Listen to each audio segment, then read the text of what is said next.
Heritage foods నాణ్యత విషయంలో ఎప్పుడూ కూడా రాజీ పడేదే లేదు అంటూ నారా భువనేశ్వరి గారు ట్విట్టర్లో ఒక వీడియోని పోస్ట్ చేశారు.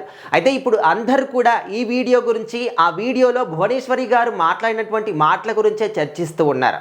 అయితే ముఖ్యంగా ఈ యొక్క హెరిటేజ్ సంస్థ యొక్క లక్ష్యం ఏంటి అంటే, పాడి రైతుల యొక్క సాధికారతే మాకు ఇంపార్టెంట్ అని చెప్పేసి గత 33 ఏళ్ళుగా కూడా ఇదే యొక్క లక్ష్యంగా మేము ఒక నాణ్యతనే మాకు మెయిన్ ఇంపార్టెంట్ రోల్గా కూడా మేము ఈ యొక్క సంస్థని ముందుకు నడిపిస్తూ ఉన్నాం.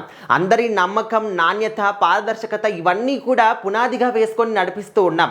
ఒక 4 కోట్లతోని ప్రారంభమైనటువంటి ఈ సంస్థ ఇప్పుడు 4,000 కోట్లకు పైగా ఇన్కమ్ తీసుకొస్తుంది అంటే, అంత అద్భుతంగా నడుస్తుంది అంటే ఖచ్చితంగా కారణం ఏంటి అంటే ఈ యొక్క నాణ్యత, నమ్మకం, ప్రజలు మా మీద పెట్టినటువంటి నమ్మకం అని చెప్పేసి చెప్తూ ఉన్నారు. అండ్ ఇక్కడ హెరిటేజ్ సంస్థలో తయారయ్యేటటువంటి ఏ ఒక్క ఫుడ్ అయినా కూడా 25 రకాల నాణ్యతా టెస్టులు చేసిన తర్వాతనే వినియోగదారులకు వెళ్తాయని చెప్పేసి భువనేశ్వరి గారు చెప్పడం. ఇక్కడ దాదాపుగా 500 మందికి పైగానే పనిచేస్తూ ఉంటారు ఒక సంస్థలో, అది కూడా చెక్ చేయడానికి మాత్రమే అని చెప్పేసి చెప్తూ ఉన్నారు.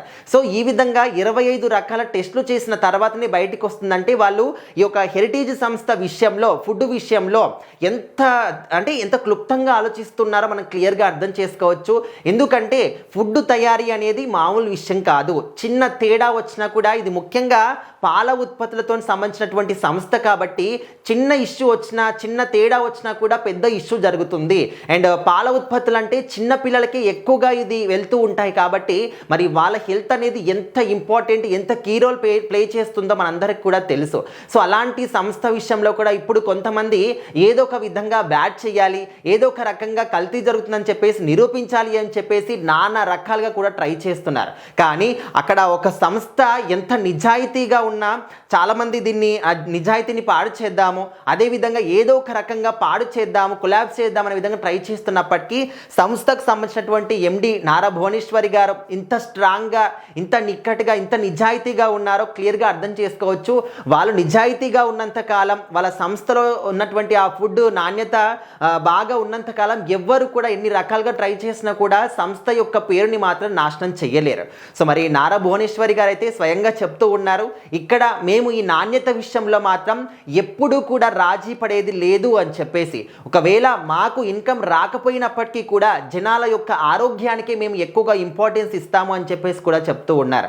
సో మరి ఓన్లీ భువనేశ్వరి గారు కాదు, ఇక్కడ వాళ్ళ కొడుకు నారా లోకేష్ గారు కావచ్చు, లేకపోతే సిబిఎన్ గారు కావచ్చు, అందరూ కూడా ఎప్పుడూ జనాల కోసమే ఆలోచిస్తూ, జనాల ఆరోగ్యం గురించి ఆలోచిస్తూ, జనాల యొక్క అభివృద్ధి, రాష్ట్రం యొక్క అభివృద్ధి అండ్ అదేవిధంగా ముఖ్యంగా రాష్ట్రాన్ని ఏ విధంగా ప్రగతి పదంలో ముందుకు తీసుకెళ్ళాలి అని చెప్పేసి ఎప్పటికప్పుడు వాళ్ళు ఆలోచిస్తూనే ఉంటారు.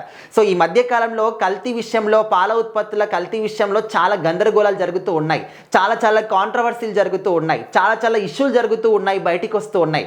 సో ఈ క్రమంలోనే హెరిటేజ్ సంస్థని కూడా ఏదో ఒక రకంగా బ్యాడ్ చేయాలి అని చెప్పేసి ఒక తోవకు చిన్నటువంటి కొంతమంది గ్రూప్ ఆఫ్ మెంబర్స్ ట్రై చేస్తున్నారు. సో మరి దాన్ని దృష్టిలో పెట్టుకొని నారా భువనేశ్వరి గారు మాత్రం ఈ విధంగా ఒక క్లారిటీ మాత్రం ఇచ్చారు. ఎవరు ఎన్ని రకాల టెస్టులు చేయడానికైనా కూడా మా హెరిటేజ్ సంస్థ సిద్ధంగా ఉంటుంది. చిన్న తప్పు చూపించినా కూడా మేము దాన్ని వెంటనే క్లోజ్ చేసేస్తామని చెప్పేసి కూడా చెప్పడం జరుగుతుందన్నమాట. మరి నారా భువనేశ్వరి గారి ఆ ఒక కాన్ఫిడెన్స్కి, తనున్నటువంటి నిజాయితీకి చాలామంది కూడా సెల్యూట్ చెప్తూ ఉన్నారు.